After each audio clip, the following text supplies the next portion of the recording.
Hey everybody, welcome to another event here at the Poison Pen. My name is Patrick. I am your science fiction fantasy selector here at the store, and I am so honored today to have one of the mavens of mystery and the queens of paranormal uh, urban fantasy, Charlaine Harris. Charlaine, welcome. Thank you so much for spending your night with us. Well, not the whole night. I enjoy always coming to the Poison Pen, whether in person or virtually. I look forward to being there in person someday again. We look forward to having you. I mean, it's been a couple years since I think we've seen you in person, but we've been lucky enough to see you virtually from time to time. How is life where you live currently? It's better than it was this time a week ago. Uh, I'll tell you that. We have fresh food in the grocery store. Everybody has, not everybody, but most people have water, and most people have their power back. That's So, great. that's got to be, and, the snow's all melted. Unfortunately, we're expecting a storm system tonight.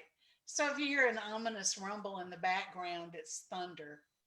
Well, what a perfect place to be in front of the computer there in a beautiful library, Charlene.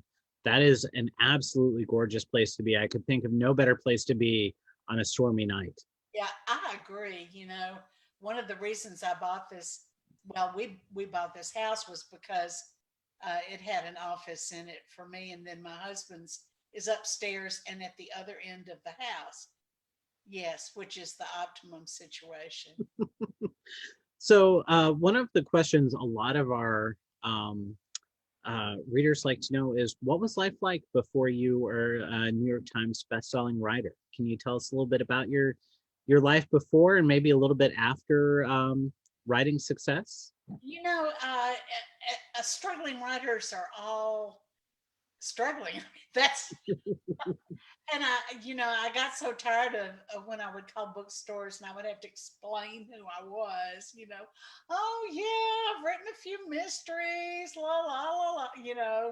One got nominated for an award, didn't win, and I got really tired of that, and I never had thought about myself as being ambitious, but I kind of set goals for myself, and I set a few goals for myself. And I wrote the book that made it all happen. Though honestly, I had a good career, You've and had a great I wouldn't career. have minded. I would have said, okay, I did pretty good if I'd ended up that being my career. Yeah. But as it turns out, things just kind of exploded. It's funny because you really did get your start, and your heart and soul of all of your books really are mysteries in a sense, but that's where you really started and where you got going. Can you tell us about a little bit of your kind of pure mystery career, your Aurora Tea Garden and your um I I apologize, I'm blanking on the other The other Lily character. Bards, the Yeah, real. Lily Bard, thank you. Thank you very much. Certainly, I wrote two standalone mysteries to start out with, and then I started the Aurora Tea Garden books because my mom was a librarian, and I love libraries and I love librarians. And also, it occurred to me that if I wrote about librarians, maybe they would buy my book for their libraries. And that turned out to be true, which was one of the few Absolutely. times I've actually had a strategic thought. Those were fun books to write because I was trying to say something about the way the South was changing at the time, and yet have a good mystery at the core, uh, and in trend with what people were writing then, or most of my friends. It didn't have explicit violence or sex, Right. though a little edge of both, just to let you know that I had some teeth.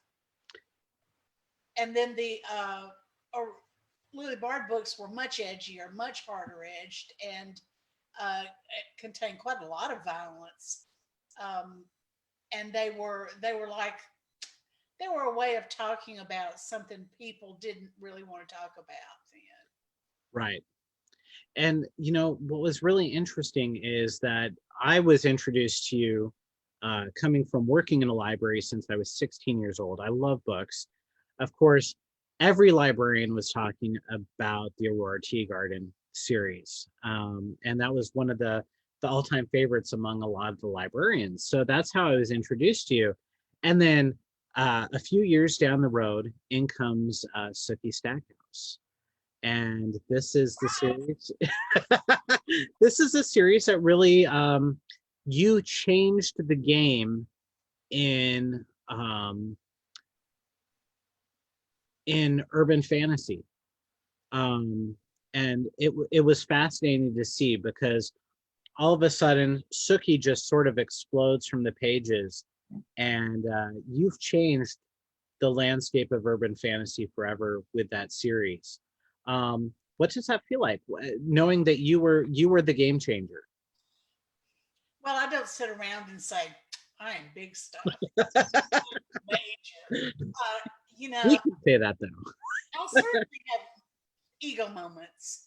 Hmm. I think not just me, but all writers have moments where they go, I'm the person.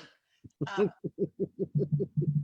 and during the Sookie books, it kind of scared me how how important I got so quickly and how the people around me reacted to that. That was what was so odd.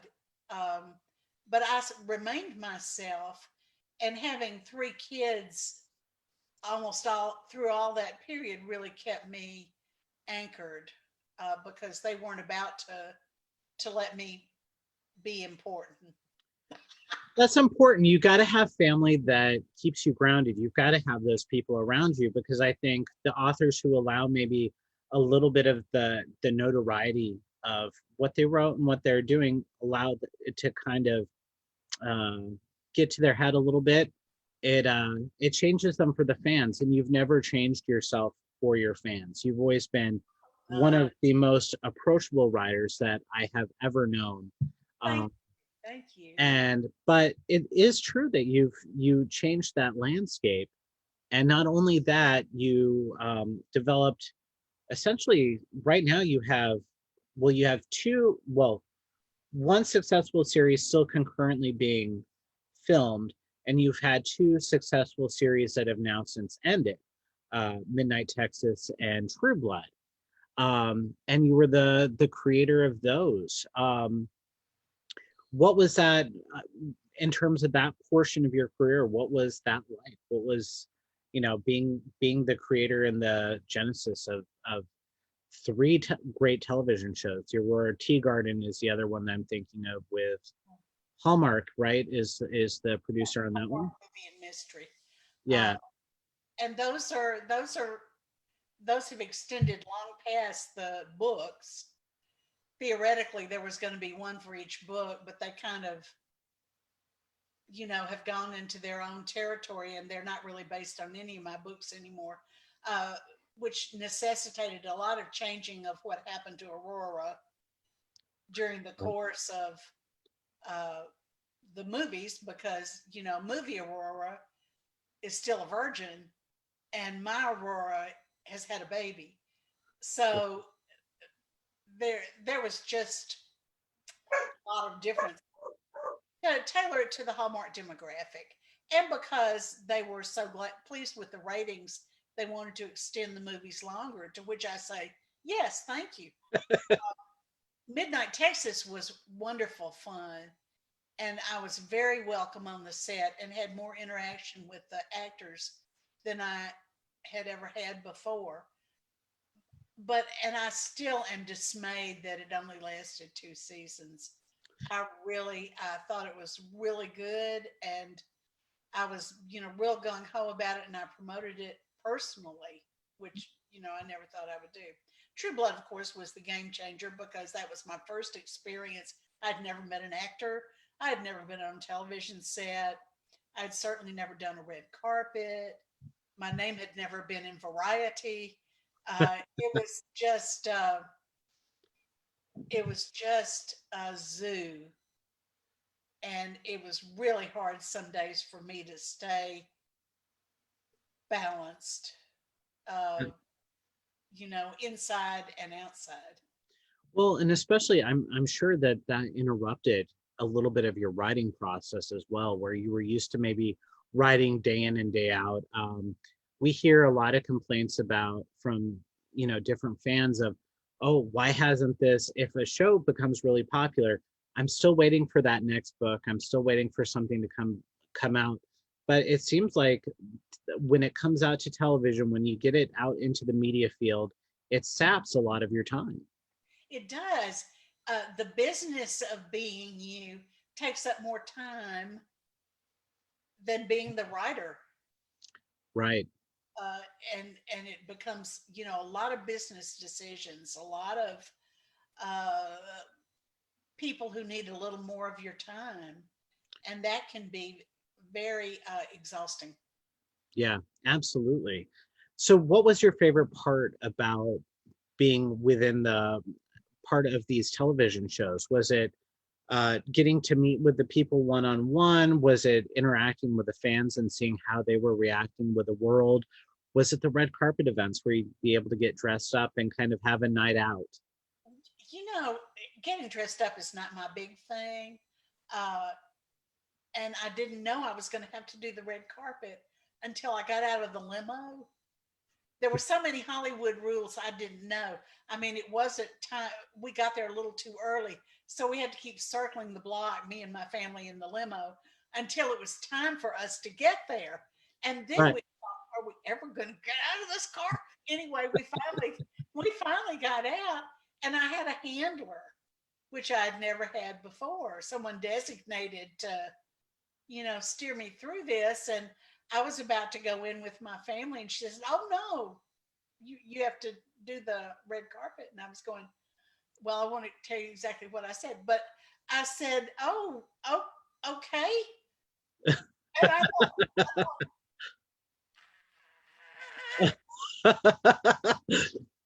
but anyway, my family went in, and I had to do this because they told me I had to do it, and it turns out it was just like a really surreal experience. But I sure would have worn more comfortable shoes if I had known I was going to have to do that. Absolutely. Or less comfortable shoes. You never know. I don't know if they could have been less comfortable. Anyway, it was quite an evening. The whole evening was bizarre, but I had many more bizarre experiences after that. And at industry parties and so on. I'm going, I'm at an industry party. There's the whole cast of this show I love, and they Mhm. don't care I'm here at all. Because writers are the low person on the totem pole. But you're the ones who create the characters and you're the ones who develop the lines that sound real that are coming out of the actors' mouths. So, Yeah, but if you're not on camera talent, or a showrunner, you don't, you're not really that important. so in terms of film Suki to book Suki, I found that the show went a lot darker than your novels ever did. I mean, you still went dark, but I felt like the show kind of umped it up to the nth degree there. Um, you had the option because you were still writing Suki, right, when the show started, to Yes. take it to that extra dark level, but you never seemed to. Was there a decision to do that, or not, or did you want to keep them separate in a way? I knew they had to be separate because the show in the first season. Luckily, I was on like the fifth book by then, and Hmm. I had my path set for me, and I had my vision for what was going to happen with Suki. So it was, and I had her character in me by then very firmly. So I knew I was going to stick with what I was doing right and let the show do what it would do. They've rebooted it, right? I've heard of that. I heard it, but sometimes I'm out of the loop on things. This whole COVID year has been completely. I found out about it from a friend who read Variety. Really? That's how Oh I my found out goodness. about it. I was like, "Oh, thank you. I don't have any skin in this game." But you're still credited as the creator because you created these characters, and that's the exciting part, is that as a writer, your characters live infinitum. And Suki has had such long legs in terms of shelf life. We still have people readily coming to the store to pick out a set of your books because they enjoy them so much. And now we're into this really, really cool series that you've been writing with Gunny Rose. And I've got to say that I am blown away with the series. I think that An Easy Death is one of the coolest books around. You've really created some awesome characters. And I think that that world that you have developed is really interesting. This book is not just mystery, but you've got uh, uh, an alternate history, you've got paranormal, and you've got this really wonderful Western um, feel to it as well. Because Gunny Rose is a gunner. She's a um, hired. Oh gosh, I'm blanking on the word. Um, uh, basically traveler taking people from point A to point B. And I really loved that idea, and I thought it was a really bold idea. Can you give us an idea of where Gunny came from and where this whole idea of this new world developed? Well, this may not reflect very well on me. I'm just warning you. I got asked to do a story for an anthology, for a Sean Speakman anthology, Unfettered 2, which was a charity anthology. And I said, yeah, I'd like to do that because it was a cause I believed in and I like to support it by contributing my work. But at the same time, I didn't feel like I could write about any of my series characters. And I looked on it as an opportunity to do something, completely new for me. I really wanted to do something new. So I thought, what do I want to write about? And I thought, well, I want to write about a woman who shoots a lot of people. And I thought, how could she get away with it? Well, it couldn't be today. It would have to be set in some kind of past situation or on another world. But I didn't want to set it on another world. So it was America, but it was America in the 30s, and it was an America that had broken apart. Uh, so it all just kind of rolled out of that. And then I decided she was going to be a gunslinger, and the story just rolled out. I just had the most fun writing that story. I thought, oh, this is just great. And afterwards, I thought, I could write a book about her. And it turned out really good. I took the short story as the basis for the very first part of the book to give me a jumping off point, and then I developed the world a lot more fully and threw in magic at the last minute, which I was not going to do, but I was just too tempted, uh, because I wanted the Russian royal family to be in there somewhere, and that just made sense to me. It is. Now, in terms of world building, so it sounds like you're not a big outliner in terms of doing the world building. It sort of just came to you. It feels like very ethereal. Well, I don't know if it's ethereal or not, but I sure don't outline and I sure don't do a whole lot of planning, which is the good part and the bad part. It's the good part because I'm forced to think all the time and be nimble, and that's good for me mentally. It's bad in that sometimes I make mistakes and I don't catch them because I don't have everything all written down in an orderly fashion to refer to quickly.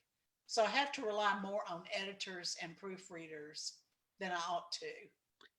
Do you have friends or a coworker, somebody that you've hired who kind of helps keep you in line and organized, because I know there are some writers who do that, who will have, friends or somebody who kind of keeps a running tab of everything and all the statistics and all of that.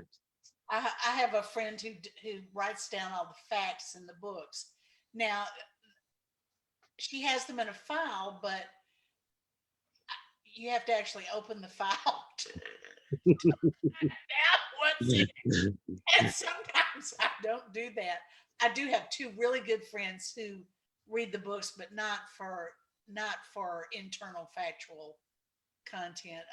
Tony Kellner and Hmm. David Cameron are my readers, and they will tell me in the nicest possible way what parts I need to work on.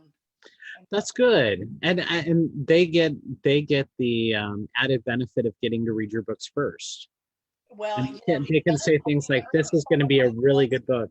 well, in their early form, maybe that's not such a great thing. No, I mean, do you let it, once you're done writing, do you just sort of let it sit and sort of rest for a while before you're going back and taking a look at it again?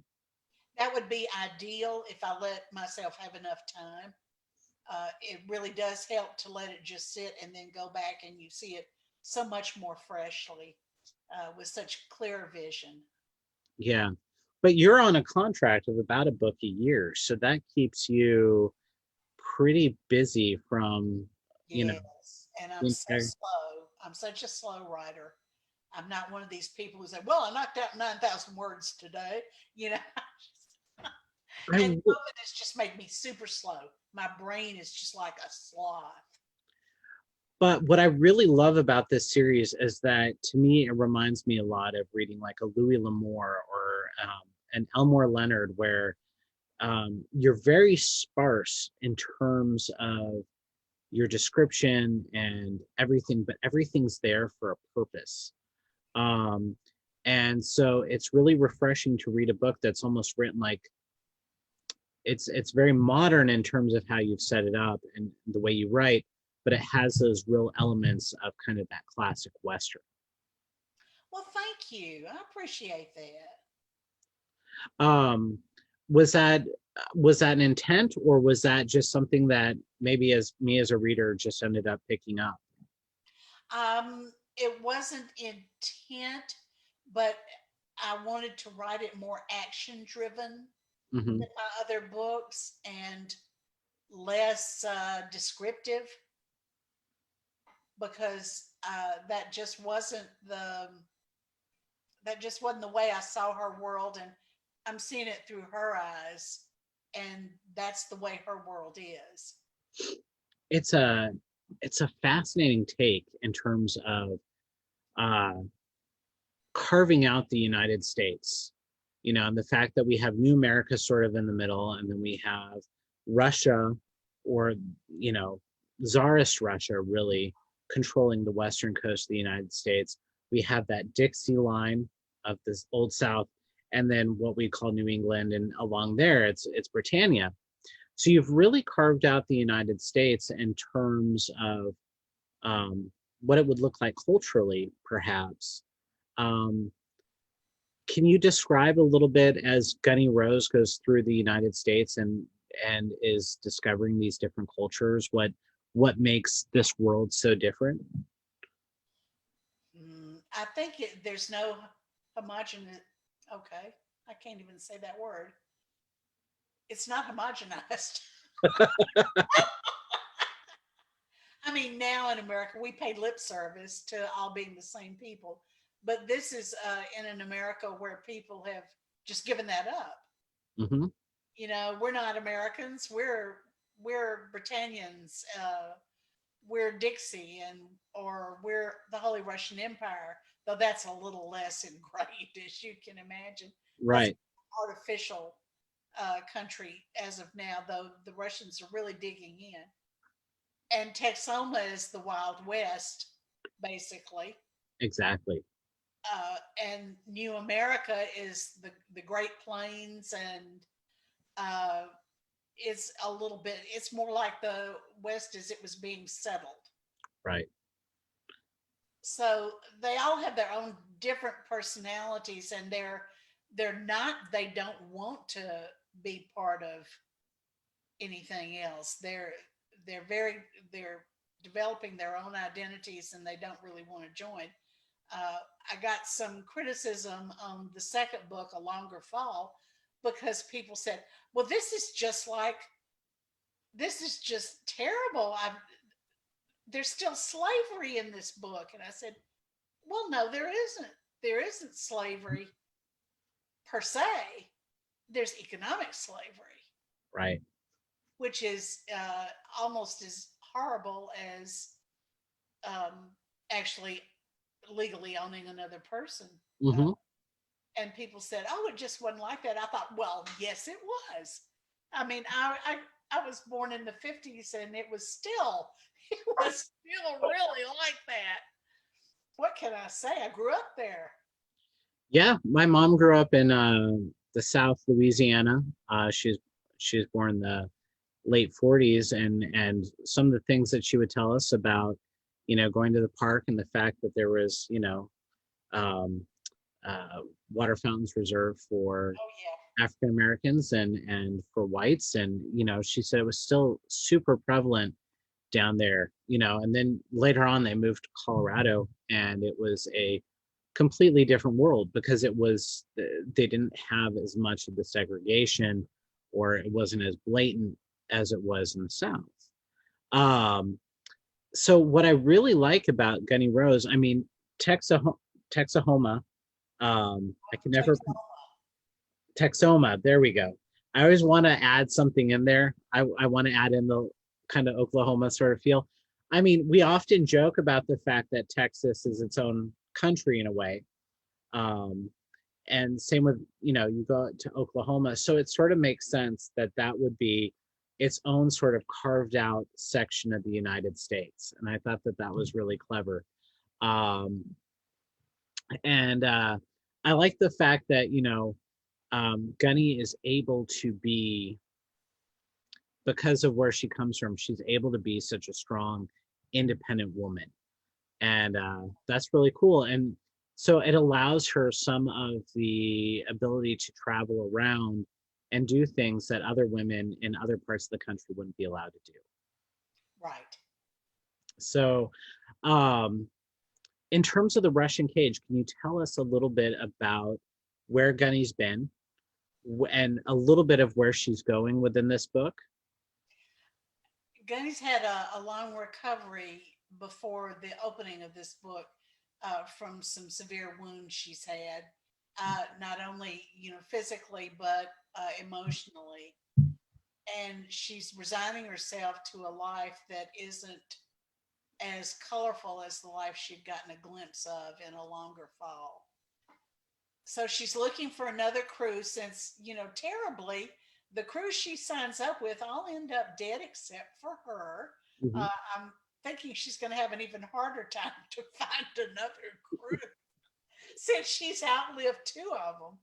Uh, but she is looking for another crew. She is trying to think about how to start her life up again. And then she gets a letter from her half sister, Felicia, who is at the Grigori Rasputin School in San Diego. And Felicia writes her a carefully phrased letter. Felicia is very smart and a little treacherous. But Felicia lets Lisbeth know that Lisbeth's sometime lover, Eli, is in jail in San Diego and that she needs to come get him out. Mhm. And of course, Lisbeth doesn't hesitate.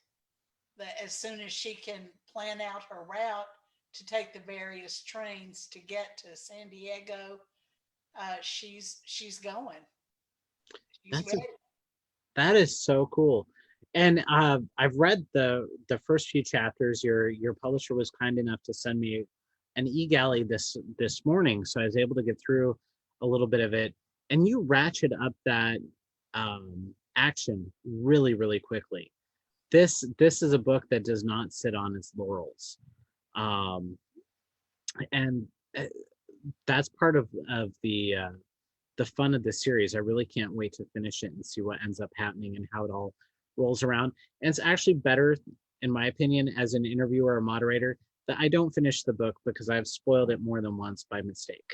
Oh, I get excited. yeah. I have a really great question from one of our audience members here tonight, and Darla Goodrich says that you've had some cameos in True Blood. Um, what's that been like to have those moments, those cameos on TV and within your shows? It's well, of course, it's another new experience. I was in one of the Aurora Tea Garden movies too. My husband and I both. All my kids were in True Blood as well as myself.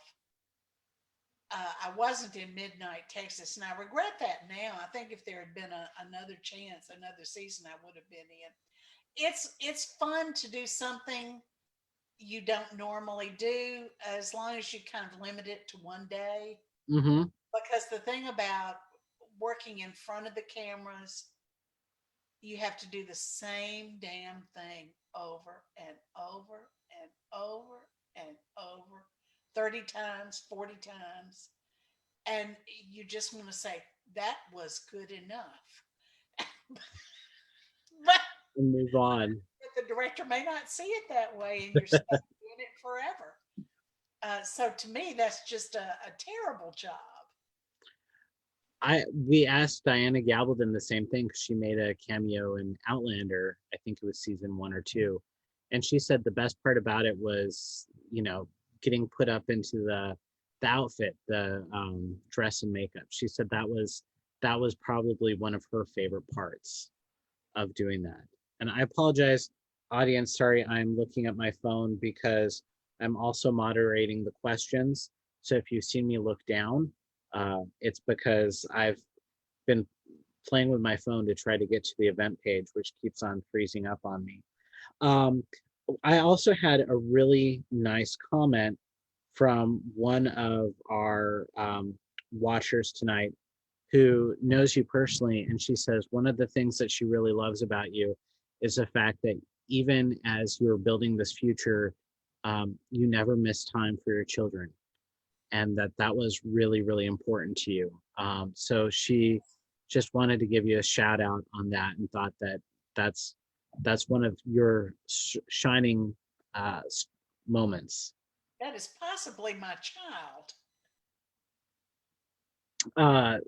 Uh, Candace Garrett? No. No, no, no. Okay. Somebody who knows you, I think, personally, though. Wow. Well, no, my kids are everything to me.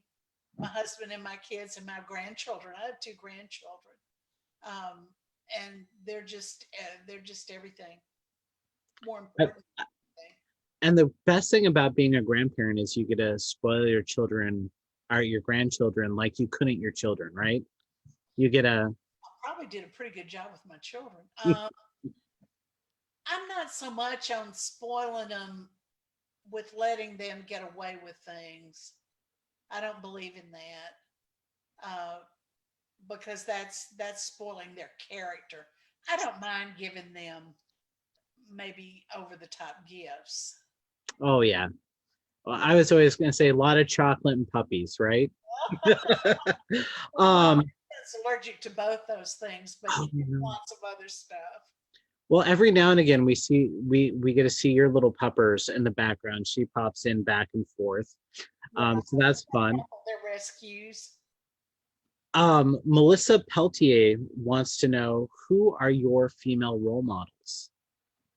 My mother was one of my role models for sure.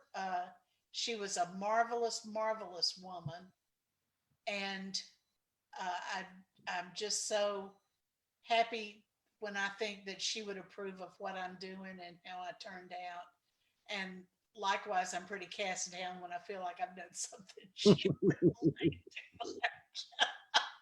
So she was my biggest role model. I had a lot in my childhood. Great ladies, great ladies. Margaret Maron was a role model for me. Oh my gosh. Who so sadly passed. Uh, Margaret was very intelligent, very kind, very dignified, and she was very helpful to people if they needed help. She was just a fine, fine person. She really was. She was. I remember her coming to the store, and certain authors like yourself are a real breath of fresh air, and she really was one of those. And um, so many of your peers have mentioned the fact of how wonderful of a lady she was, and how helpful they were to help them build their careers up. Yeah.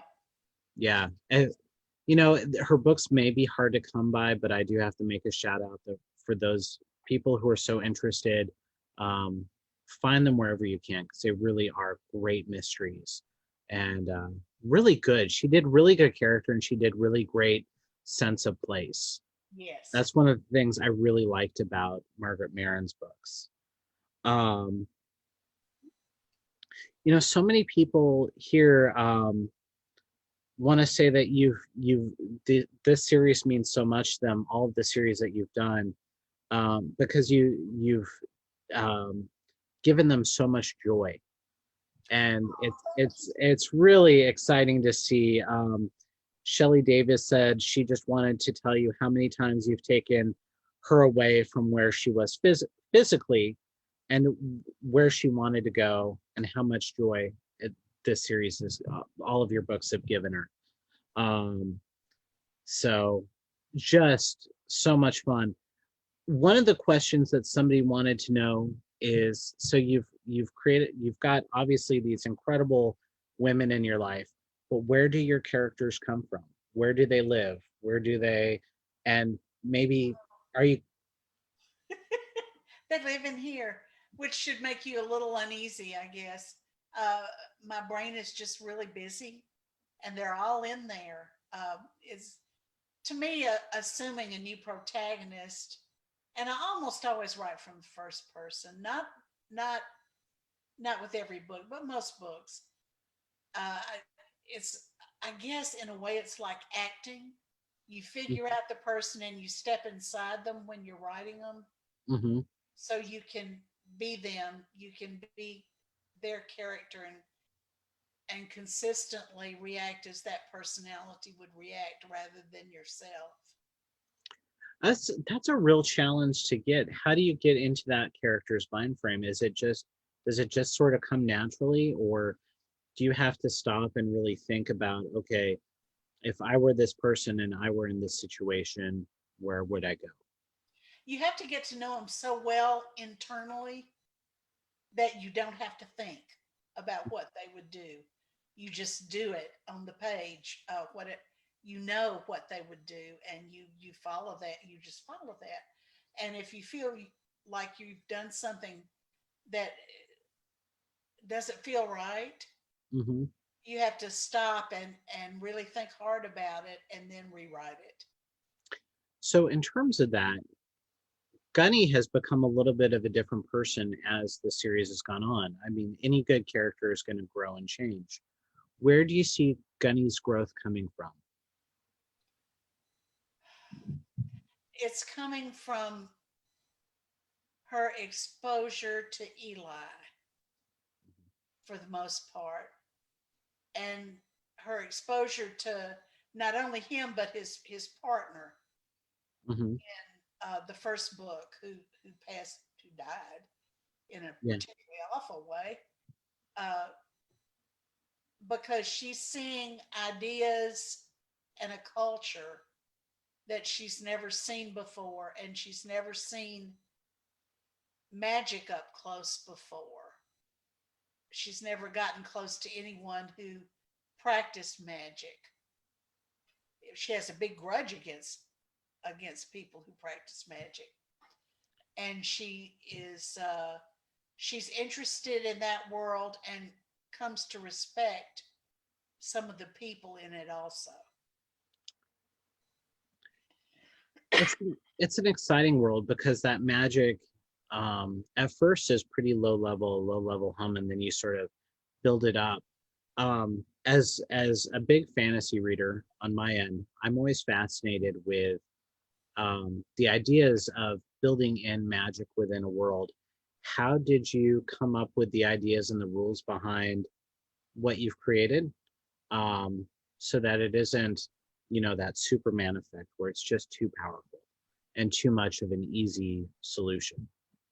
There has to be a system of checks and balances. Hmm. I ran into that when I was trying to decide what my vampires would be like Hmm. in the Sookie Stackhouse books. And I ran into it again when I was establishing the rules for my magicians in uh, the Elizabeth books. Their patron is Grigory Rasputin, and the magic he practiced helped keep the Tsarevich alive. But after he died, he still needed Rasputin's blood to help him keep the hemophilia at bay. I have two nephews who have hemophilia, and there are so many good ways to treat it now. I mean, of course, it's still a very dangerous disease or condition, but it's treatable for the most part. But then, no, it wasn't, and the only thing that kept him alive was some hypnotic power Rasputin supposedly had. But in my books, it's the fact that he gets blood transfusions from Rasputin. So Hmm. they're always looking for descendants of Rasputin so they can use their blood. Uh, and that led to a whole different side pocket that I haven't really explored that much yet. Well, it's, that entire, the um, Anastasius, Tsarevich, Rasputin historical period is such a fascinating one. I don't know really a heck of a whole lot about, but it was fascinating how he sort of enthralled this greasy looking man, managed to, kind of enthrall everybody, and was very, um, uh, gosh, Liked very him. powerful. Yeah, amazing.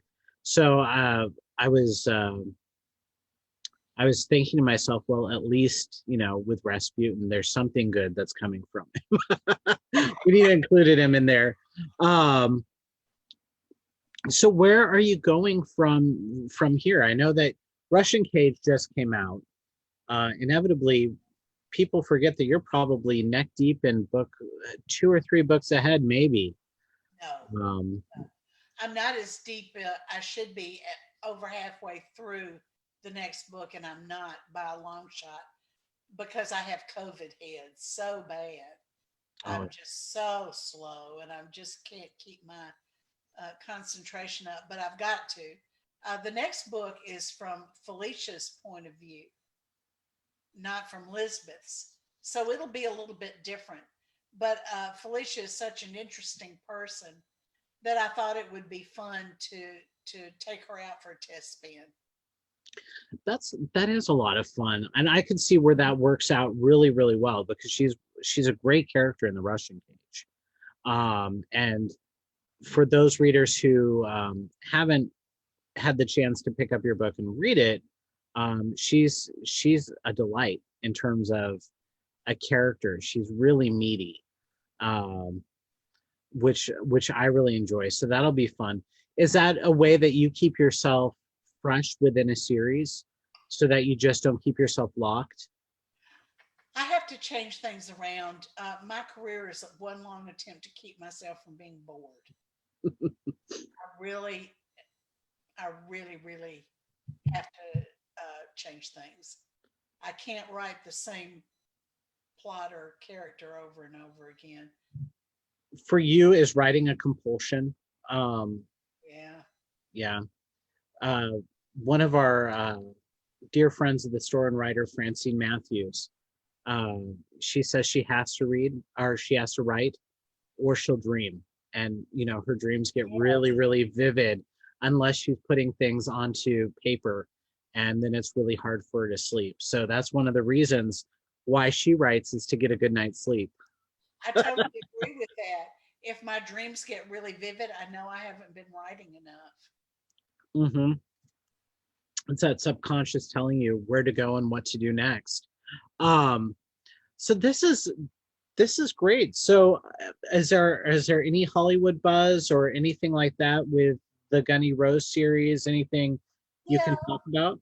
they're on their second option, this time with Carol Mendelson, who was the showrunner for CSI.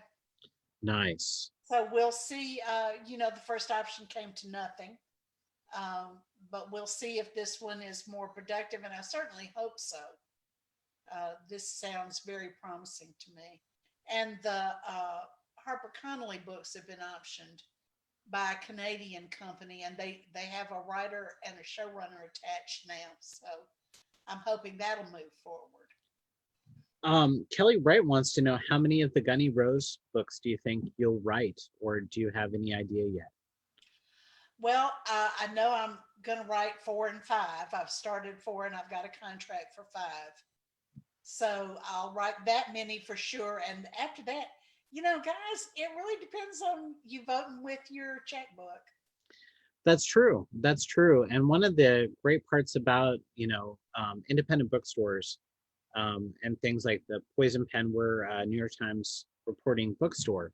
So any books that you purchase through us actually directly help the writer because our numbers go to the publishing houses to let them know how many books we've sold. Um, you can help us sell out of Charlaine. We're always glad to help you do that. And actually, we've got our books on their way to Charlaine. Just like everything with COVID, things are a little bit slow. So the books are in the mail, waiting for Charlaine's autograph. She's going to sign them and mail them back to us. Bless you for opening all those boxes of books and then retaping all of them. Well, Uh, actually, I kind of get my husband to do that. well, thank your husband for doing that because that's the worst part of. I always feel really bad because when you come to the store, we've got all of your books prepared. We get them flapped.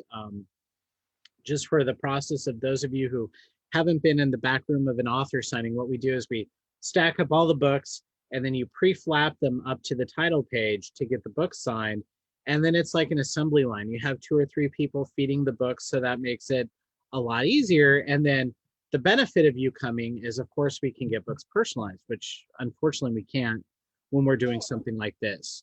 But when we finally are able to get you back into person, that's one of the best times is to get your books personalized and signed, and Charlaine's able to do that. So that's really always a nice way to do it. Um, Charlaine, there are still so many questions coming in, so I apologize on this. I feel a little uh, out of sync here. Leslie Rushing wants to know, what is it about the Russian families, royal family, that gives you inspiration for these books? And actually, that was a question I had. I forgot to ask. I don't know if I would call it inspiring. I've always been fascinated with their tragedy, and that they met it with dignity. Mhm. Uh, I think that they thought until the last minute that they would be saved. I think that he thought his cousin in England, and they look so alike. If you look Mhm. at the pictures of the cousins together, his cousin, the King of England, would step in and offer him asylum, and that didn't happen. No. And I think that must have been so hard for him, so hard for Yeah. them.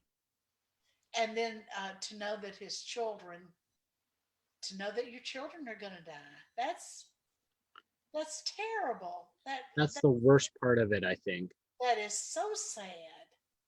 Uh, and then, of course, the whole ridiculousness of Anastasia living, uh, Mhm. which she didn't. Of course, they were all buried. She and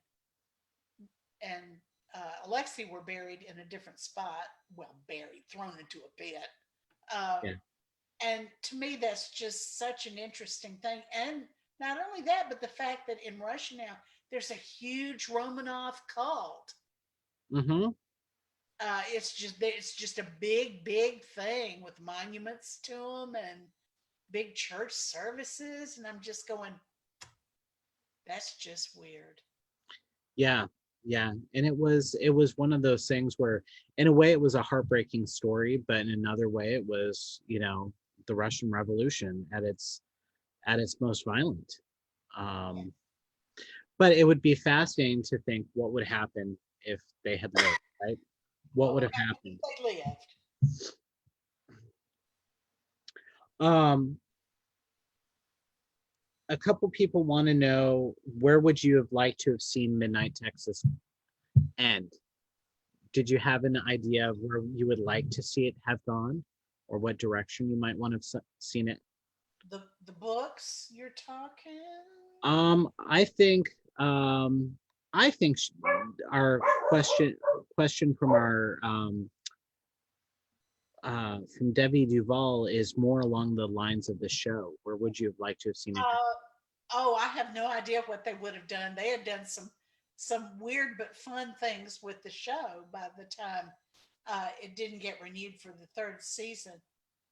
I have no idea what they would have done. I don't try to second guess them or to denigrate what they're doing because they're just doing their own thing the best they can, the way I try to do my own thing the best I can.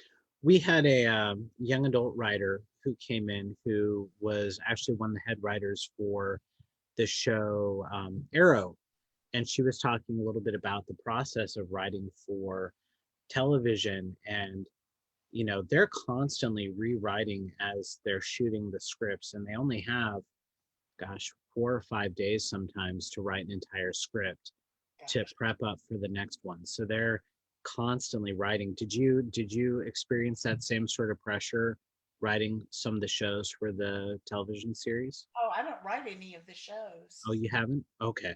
No, I never did want to. I know a lot of my friends put that in their contract when they have a deal to get their work made into a show, but I never did want to do that.